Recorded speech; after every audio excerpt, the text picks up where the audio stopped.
परमात्मा ने आके बताया है कि आप इस लोक में किस लिए जी रहे हो, किस लिए रह रहे हो।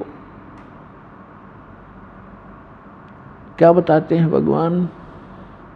यदि आप कोठी बंगले और बैंक बैलेंस बनाने के लिए ही जी रहे हो तो ये भी आपकी भारी भूल है।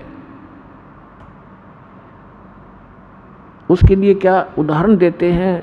सर्व सोने की लंका थी, वो रावण से रणधीरे।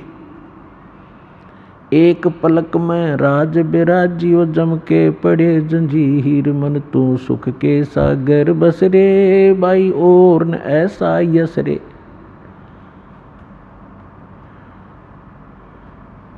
कि यदि आप एक 10-20 लाख रुपए बैंक में इकट्ठे भी कर लोगे और एक सुंदर कोठी बना भी लोगे तो केला टूट गया, कल मृत्यु हो जाएगी, फिर अगले दिन गधा बन जाएगा, वह कोठी यहीं खड़ी रहेगी, कोई और बैठेंगे, आप पशु बनकर धक्के खा रहे होगे।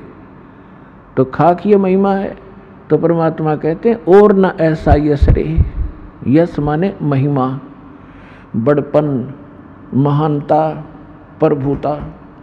तो ये जो आप यहाँ ये कोठी बंगले बना कर, लंबी लंबी गाड़ी कार लेकर खरीद कर या महिमा बनाना चाहते हो, ये आपकी महामूर्खता है।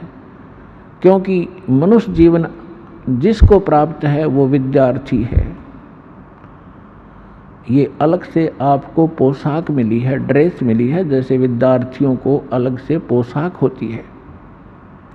और जो ये पोशाक प्राप्त हो विद्यार्थी है। और विद्यार्थी और बाहर घूम रहा हो, कहीं ताश खेल रहा हो, कहीं शराब पी रहा हो, कहीं पिक्चर देख रहा हो, डांस कर रहा हो, तो क्या कहेंगे उसको कि मूर्ख अपना शिक्षा ग्रहण नहीं करता, अपना जीवन नाश कर रहा है और अंत में वो बहुत पछताता है।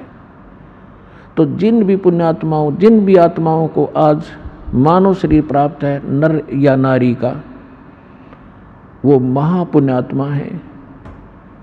उनके पिछले पुण्य नंबर इतने अच्छे हैं कि उनको परमात्मा पाने वाले इस विद्यालय में प्रवेश प्राप्त हो गया। और विद्यार्थी अपने शिक्षा काल में और बकवाद करता है, अंडरस्टूड है, वो क्या लेकर जाएगा, क्या खटेगा, वहाँ से अपना जीवन नाश करेगा। पुण्यात्माओं, आप इस मनुष्य जीवन को और इस परमात्मा के ज्ञान को सहज में मत लेना। ये किसी डूम बाट के गीत नहीं है। और यहाँ कोई उद्देश्य किसी हमने अपना ये नहीं रखा है कि कोई इनकम बनाने के लिए आपको यहाँ बुलाया और समझाया जाता है, बैठाया जाता है। आपके ऊपर एक भयंकर संकट है जन्म और मृत्यु का। और इस जीवन के अंदर भी आपके प्रारब्ध में, आपकी किस्मत में ना जाने कितने कष्ट आपके ऊपर आने वाले हैं। उन सभी का निवारण यहाँ से होगा, इस कबीर भगवान से। आपको इसलिए बुलाया जाता है। ये किसी डूम भाट के गीत नहीं है। परमात्मा हमारे लिए भटक रहे थे और भटक रहे हैं 120 वर्ष तक। किसी के डले खाए, जुलाहा कवाए, धानक और कोई कुछ कहा करता, और वो इस अनमोल ज्ञान का प्रचार किया करते थे। एक एक दिन में 1,000 जगह प्रकट होकर के परमात्मा आज के टीवियों जैसा काम किया करते थे। जिस कारण से उस परमात्मा के उस काशी वाले कबीर दुल्हा के 64 लाख शिष्य हुए थे। लेकिन उस समय गलती हमसे यही रही कि हम शिक्षित नहीं थे।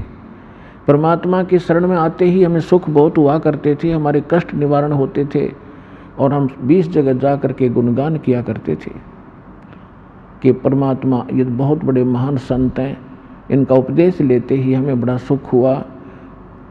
ऐसे वो दयालु हैं, क्योंकि उनसे अपने बच्चों का दुख देखा नहीं जाता और वो कोई ना कोई कारण बनाकर कहीं ना कहीं प्रकट हो जाते थे।